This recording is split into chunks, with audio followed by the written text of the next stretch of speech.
आरकेपी online कक्षा में आपका स्वागत है। बेटा उम्मीद करती हूँ आप सब स्वस्थ होंगे और अच्छे से होंगे। आज हम पढ़ेंगे पद परिचय। क्या पढ़ेंगे? पद परिचय।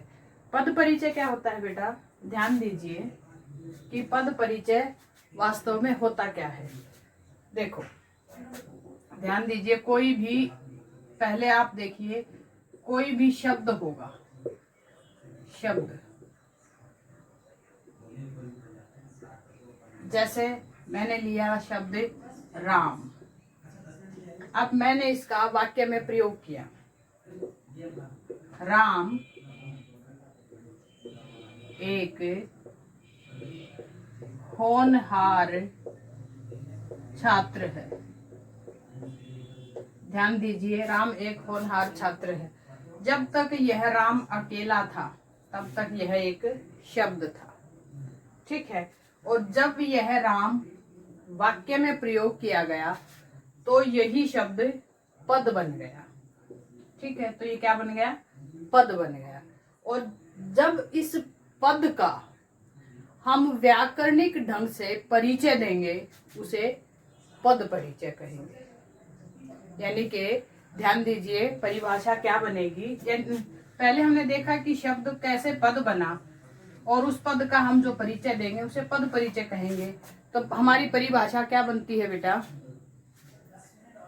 किसी भी शब्द का वाक्य में प्रयुक्त होने पर उसका व्याकरणिक परिचय देना पद परिचय कहलाता है।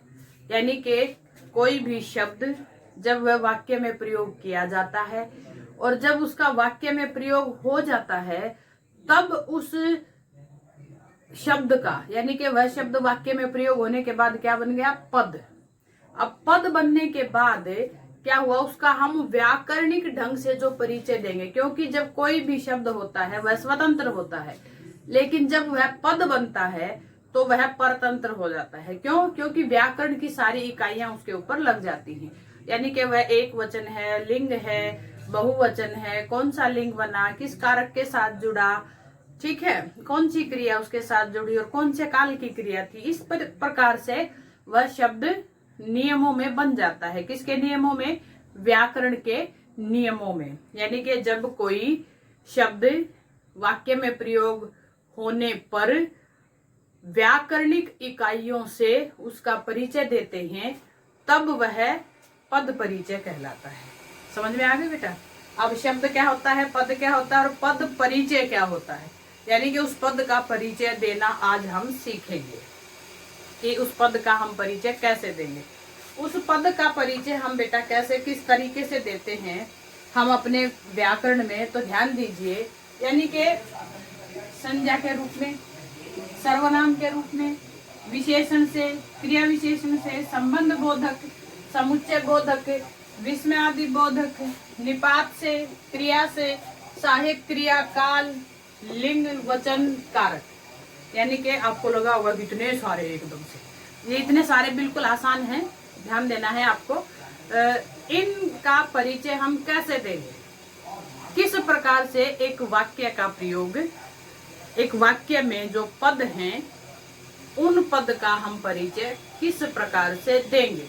यानी कि हमने 8वीं क्लास तक संज्ञा, सर्वनाम, विशेषण, क्रिया विशेषण, समुच्चय बोधक, संबंध बोधक, विस्मयादि बोधक, निपात, क्रिया, काल, लिंग, वचन, कारक, ये सब पढ़े हैं।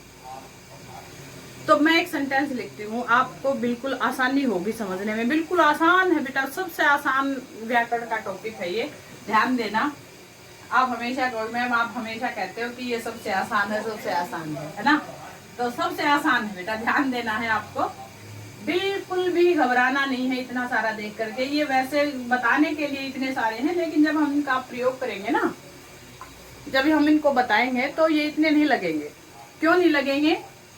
क्योंकि ये तो हमें पता ही है, सिर्फ हमें इनको ढंग से लिखना है, ठीक है। अब देखो, हम देखते हैं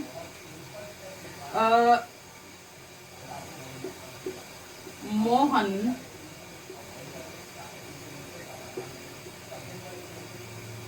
दसवीं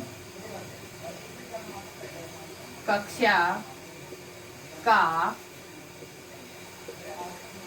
छात्र है।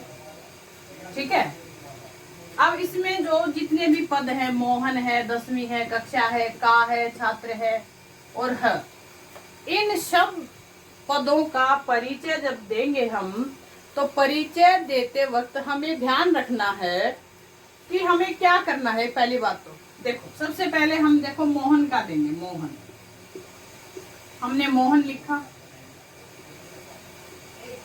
अच्छा, अब हम मोहन देखते हैं ये क्या है। पहली बात संज्ञा है, संज्ञा है। ठीक है, तो ये हमारी संज्ञा हो गई। एक बार सरसरी तौर पर समझ लीजिए आप, मोटे तौर पर संज्ञा है। कौन सी संज्ञा है? व्यक्तिवाचक संज्ञा है। कौन सी संज्ञा है? व्यक्तिवाचक संज्ञा है। अच्छा, फिर क्या है? कौन सा लिंग है ये? कौन सा लिंग है? ध्यान दीजिए, क्रिया के साथ हमें पता चलेगा ना। तो ये क्या है? पुल्लिंग है। क्या है ये? पुल्लिंग है। और फिर क्या हुआ? वचन। वचन क्या है? एक वचन है। मोहन क्या है? एक वचन की संज्ञा है। ठीक है, एक वचन है। फिर इस सारे के सारे वाक्य का कर्ता है। ठीक है, तो क्या लिखेंगे? कर्ता कारक। हमने ये लिख दिया। हमने ये चीजें हमें पता थी, लेकिन हमें इसको ढंग से लिखना है। अब देखो, संज्ञा, लिंग, वचन और कारक, ये इसी संज्ञा के ही विकारक होते हैं। विकारक यानी कि बिगड़ जाते हैं। अगर हम यहाँ पर सीता लिखते हैं, सीता 10वीं कक्षा की छात्रा है, तो यहाँ पर स्त्रीलिंग हो जाता है। ठीक है, ध्यान देना। अब हमें लिखना कैसे है, हमें ये चीजें हमें पता थी। अब ऐसे 10वीं क्या है? विशेषण है। कौन सा विशेषण है? संख्यावाचक है। ठीक है, कक्षा क्या है? संज्ञा है। और संज्ञा कौन सी है? जातिवाचक है। कौन सी जातिवाचक में कौन सा है? समूहवाचक है। ठीक है, तो बहुवचन का है। और ये का के की यानी के संबंध कारक है। और छात्र संज्ञा है, जातिवाचक संज्ञा है। ठीक है, तो आपको ध्यान देना है कि हमें पता तो है, लेकिन हम लिखेंगे कैसे, यानी कि इस तरीके से लिखें कि एग्जामिनर हमारा एक भी नंबर ना काट पाए। तो ध्यान देना बेटे। देखो, इन्हीं को हम कैसे लिखेंगे, ध्यान दीजिए। ये हम सब जानते हैं, तो हम कैसे लिखेंगे? देखो, हमने यहाँ मोहन हेडिंग डाली और इसको छोड़ दिया, इस लाइन को सीधा। फिर हम क्या लिखेंगे? यहाँ पर सबसे पहले लिखेंगे, ये क्या है? विकारी शब्द है। पहली बात तो क्या है? विकारी शब्द है। ऐसे लिख करके फिर संज्ञा। संज्ञा क्या है? कौन सी संज्ञा है? व्यक्तिवाचक लिख दिया। फिर लिखेंगे हम लिंग कौन सा है, यानी कि आपको थोड़ा सा ढंग से लिखना है, सिस्टमेटिक ढंग से लिखना है कि एग्जामिनर आपका एक भी नंबर ना काट पाए। आपको सब पता है। लिंग कौन सा है? पुल्लिंग है। वचन कौन सा है? एक वचन है। तो वचन कौन सा हुआ हमारा? एक वचन। ध्यान दीजिए, क्या हुआ? एक वचन। और फिर हमारा कारक कौन सा है? कर्ता कारक। ठीक है बेटा, हो गया हमारा। इसी प्रकार से हम 10वीं का लिखेंगे। 10वीं क्या है? ये भी विकारक है, यानी कि हम अगर लिखना चाहें तो यहाँ प्रकार लिख करके विकारी लिख सकते हैं। शब्द को आगे हम नहीं लिखेंगे। ठीक है, 10वीं। अब यहाँ पर हम क्या लिखेंगे? विकारी है, विशेषण है, उसके आगे कौन सा विशेषण है? लिंग, वचन, कारक। इसी प्रकार से हम विशेषण का करेंगे। तो आपको ये संज्ञा का समझ में आया कि संज्ञा का हमें पता होगा तो हम किस किस प्रकार से लिखेंगे कि वह संज्ञा कौन सी है, लिंग, वचन, कारक, ये क्या है। अब हम देखेंगे किसका? 10वीं। अब 10वीं लिखेंगे और ध्यान देना है कैसे लिखेंगे, यानी कि अलग अलग ऐसे मतलब पार्ट में डिवाइड करेंगे। ऐसे ही नहीं हमें एक लाइन में लिख दिया सीधा ऐसे लिखते जाएंगे, नहीं, बिल्कुल भी नहीं। अब लिखेंगे जैसे हम 10वीं का लिखेंगे तो कैसे लिखेंगे, बताया था ना मैंने, प्रकार लिखना चाहो तो लिख सकते हो। तो प्रकार क्या है, विकारी, ठीक है। और फिर इसका विशेषण कौन सा हुआ, ये विशेषण कौन सा हुआ, संख्यावाचक, ठीक है, समझ में आ गई। और हाँ, एक तरीका और भी होता है बेटा, अगर आप इसकी जगह प्रकार लिख दिया, हमने भेद लिखा, यानी कि किसका भेद है ये, विशेषण का। बहुत स्पष्ट चीज है ये, बहुत स्पष्ट चीज है, एक भी नंबर नहीं कटेगा आपका कैसे भी। और फिर इसका उपभेद, यानी कि इस भेद का भी भेद, उपभेद मतलब भेद का भी भेद। अब उपभेद लिखेंगे तो कौन सा उपभेद है आपका, ये 10वीं संख्यावाचक है। कौन सा, संख्यावाचक। फिर वचन कौन सा है, कौन सा वचन है, 10वीं, यानी कि बहुवचन है, ठीक है। और फिर लिंग, लिंग कौन सा हुआ आपका, लिंग हुआ आपका 10वीं, यानी कि स्त्रीलिंग, स्त्रीलिंग शब्द है ना ये। तो ये देखिए, समझ में आ गई यहाँ तक, यानी कि हम ऐसे 4 से 5 इसके व्याकरणिक कोटियां बताते हैं, ठीक है। किसी भी पद की 4 या 5 व्याकरणिक कोटियां बताते हैं। आगे देखिए, फिर आपका है कक्षा, ऐसे ही कक्षा का लिखेंगे तो कक्षा क्या है हमारा, कौन क्या है, प्रकार क्या है, ये बदलने वाला है, तो क्या लिखेंगे, विकारी है, ठीक है। और इसका भेद क्या है, कक्षा, यानी कि संज्ञा का भेद है ये। और संज्ञा में इसका उपभेद क्या है, क्या है इसका उपभेद, जातिवाचक है, ठीक है। अब जातिवाचक में भी अगर आप लिखना चाहो इसका प्रभेद, प्रभेद यानी कि भेद के भेद का भी भेद, ठीक है, ध्यान दीजिए, प्रभेद, प्रभेद लिखेंगे तो क्या लिखेंगे, समूहवाचक, ध्यान दीजिए बेटा। फिर आ जाएगा आपका, इसका लिंग क्या है, कक्षा का लिंग क्या है, स्त्रीलिंग शब्द है, ठीक है। इसका वचन क्या है, कक्षा क्या है, बहुवचन में होती है, ठीक है बेटा। तो ध्यान देना है आपको, इसी प्रकार से हम इनकी कोटियां बताते जाएंगे। ऐसे ही हम लिखेंगे का ये इसके साथ भी लिखा जा सकता है, क्योंकि ये कक्षा का संबंध कारक लिखेंगे हम, यहाँ कारक लिखेंगे तो क्या लिखेंगे, संबंध, ठीक है बेटा। फिर हमारा आ गया छात्र। अब देखो, हम छात्र, हमने ऊपर हेडिंग डाली छात्र, ठीक है।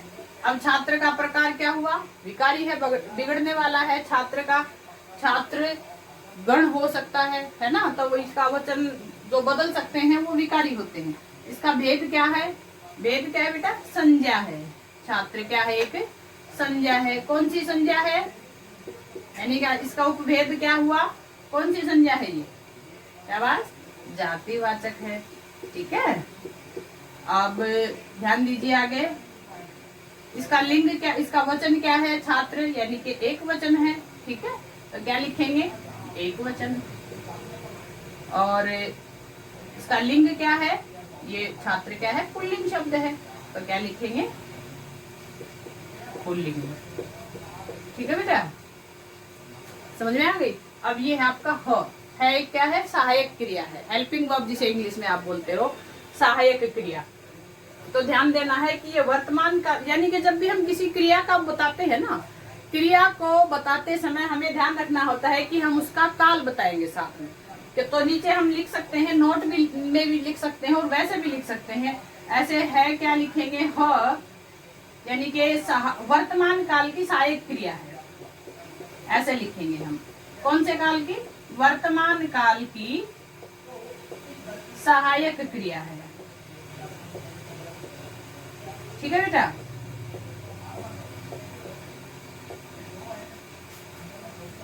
समझ में आ गया। अब हम एक उदाहरण और लेते हैं जिसमें हमारे क्रिया विशेषण आते हैं। ठीक है, देखिए ध्यान से, हमने एक उदाहरण और लेंगे, ध्यान दीजिए। मुश्किल नहीं है ना, बिल्कुल भी, बिल्कुल आसान है। मैंने कहा था ना बिल्कुल आसान चीजें हैं, समझ में आ जाएंगे जल्दी, क्योंकि ये हम पढ़ चुके हैं। हमें सिर्फ इनको सिस्टमेटिक ढंग से कैटेगराइज करना है। ठीक है, सिस्टमेटिक ढंग से आपको, यानी कि एक तरह से इसका मतलब पोस्टमार्टम कर देना किसी भी वाक्य का। अब हम लिखेंगे, देखो, घोड़ा तेज दौड़ता है, घोड़ा तेज दौड़ता है। ध्यान दीजिए, अब ये तो आप कर लोगे क्योंकि ये तो संज्ञा है। दौड़ता है, ये क्या है? घोड़ा की वर्तमान काल की क्रिया है। अब तेज रह गया आपका। अब तेज में क्या है? ये दौड़ने की विशेषता बता रहा है ना, तो हम लिखेंगे यहाँ पर प्रकार। जब हम तेज को डिफाइन करेंगे ना, तेज को कैटेगराइज करेंगे, तब प्रकार लिखेंगे। तो क्या है? ये अविकारी है। यहाँ ध्यान देना है आपको, क्योंकि तेज बदलेगा नहीं। ये किसी भी लिंग वचन में कहीं भी प्रयोग करोगे तो ये एज इट इज रहेगा। ठीक है, प्रकार क्या है? अविकारी। भेद क्या है? क्रिया विशेषण। क्रिया विशेषण का भेद है। और भाई इसका उपभेद क्या हुआ? उपभेद यानी कि भेद का भी भेद, रीतिवाचक क्रिया विशेषण है ना। अब जहां पर हमारे अविकारी होते हैं वहां पर लिंग और वचन नहीं बताए जाते, क्योंकि विकारी में लिंग और वचन के कारण परिवर्तन होता है, और अविकारी में ये इसमें कोई परिवर्तन ही नहीं होता, तो लिंग और वचन यहाँ पर हम नहीं बताते। ये ध्यान रखना है आपको। ठीक है बेटा, अब हम एक और लेते हैं किसी अविकारी का उदाहरण। जैसे छत के ऊपर कौवा बैठा है। क्या लेंगे? छत के ऊपर कौवा बैठा है। छत के ऊपर कौवा बैठा है। अब इसको हम देखो कैसे डिफाइन करेंगे बेटा, ध्यान दीजिए। छत, ये तो आप लिख दोगे, संज्ञा है। अब के ऊपर कौवा बैठा है, ये भी आप कर दोगे, क्रिया है। कौवा यानी कि संज्ञा है, ये भी संज्ञा है। अब ये के ऊपर शब्द आपके लिए नया आया है, तो हम इसको कैसे करेंगे? जैसे इसकी हेडिंग डालेंगे के ऊपर। ठीक है, इसकी हेडिंग डाल करके ऐसे नेक्स्ट लाइन में क्या लिखेंगे? इसका प्रकार। प्रकार क्या है? ये के ऊपर, यानी कि संबंध बता रहा है ना, कौवे का और छत का संबंध है। ठीक है, किस यानी कि जो भी वाक्य में सर्वनाम का संज्ञा के साथ, संज्ञा का सर्वनाम के साथ सीधा संबंध बताने वाले संबंध बोधक होते हैं। तो प्रकार क्या हुआ आपका? अविकारी, क्योंकि इस किसी भी लिंग वचन में आप इसको प्रयोग करोगे तो ये एज इट इज रहेगा। ठीक है, फिर इसका भेद लिखेंगे। अब भेद क्या हो जाएगा? देखिए, संबंध बोधक। ठीक है, और उपभेद अगर और आगे जाना चाहो, उपभेद, तो ये क्या हुआ? स्थान वाचक, यानी कि स्थान को बता रहा है कि कहाँ पर ये कौवा बैठा है, यानी कि ऊपर नीचे दाएं बाएं स्थान को प्रदर्शित करते हैं ना। तो बेटा ध्यान देती हूँ, आपको ध्यान देने की बात है कि आपको थोड़ा सा ध्यान देना है कि हम किसी भी पद का परिचय जब देते हैं तो उस पद में देखते हैं कि वह कौन सा, किसका और कैसे रूप बना, यानी कि एक तरह से पूरे शब्द का पोस्टमार्टम। उम्मीद करती हूँ आपको पद परिचय समझ में आया होगा। अपने घर पर रहिए, सुरक्षित रहिए और अपना अध्ययन जारी